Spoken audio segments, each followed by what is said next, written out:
Dear students, দেখো তোমাদের সামনে আমরা গত ক্লাসগুলোতে একটা ত্রিভুজের তিনটে কোণের সমষ্টি দুই সমকোণের সমান, সেটা বেশ কয়েকটা পদ্ধতিতে প্রমাণ করেছি। আজকে আরও একটা নতুন পদ্ধতিতে আমরা এই প্রমাণটা তোমাদের সামনে উপস্থাপন করার চেষ্টা করব।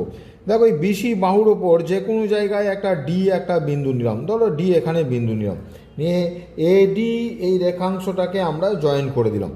আচ্ছা, এডি জয়েন করার ফলে কি পাচ্ছি? দেখো, এখানে একটা ত্রিভুজ হয়েছে এবিডি, তার দেখো বিডি বাহুকে সি পর্যন্ত বর্ধিত করা আছে, তাহলে এখানে একটা বহিস্থ কোণ উৎপন্ন হয়েছে, সেই কোণটার মান হচ্ছে এডিসি।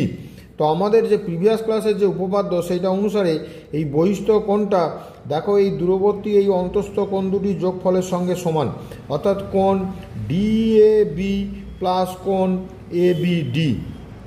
আবার এসিডি ত্রিভুজটার দিকে তাকাও, তার সিডি বাহুকে দেখো এইদিকে বর্ধিত করা হয়েছে, তাহলে এখানেও তো একটা বহিস্থ কোণ তৈরি হয়েছে, সেই বহিস্থ কোণটার মান হচ্ছে এডিবি।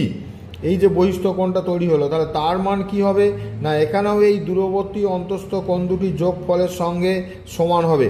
তাহলে এর মান হচ্ছে, একটা কোণ হচ্ছে দেখো ডিসিএ প্লাস কোণ ডিএবি, অর্থাৎ এই কোণটা এবং এই কোণটা যোগফলের সঙ্গে সমান। তো আমরা দুটোকে যোগ করে দিই, তাহলে এডিসি আর এডিবি দুটোতে যোগ করে দেখো 180 ডিগ্রি, অর্থাৎ এক সরল কোণের সঙ্গে সমান হলো।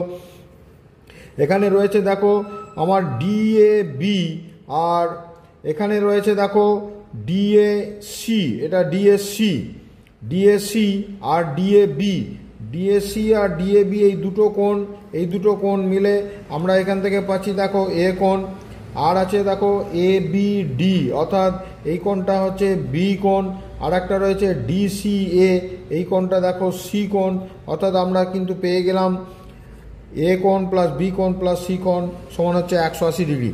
এই ডিএবি আর ডিএসি দুটোতে যোগ করে আমরা কিন্তু এ কোণটা পেয়েছিলাম, আর বাকি দুটো কোণ তো রয়েইছে। একটা সেই দুটো কোণ এখান থেকে আমরা নিয়েছি, এখান থেকে একটা নিয়েছি, দেখো এখান থেকে একটা নিয়েছি, তাহলে একটা বি কোণ একটা সি কোণ রিপ্রেজেন্ট করেছে। তিনটে কোণের সাম কিন্তু 180 ডিগ্রি, অর্থাৎ টু রাইট অ্যাঙ্গেলসের সঙ্গে সমান হয়ে গেল।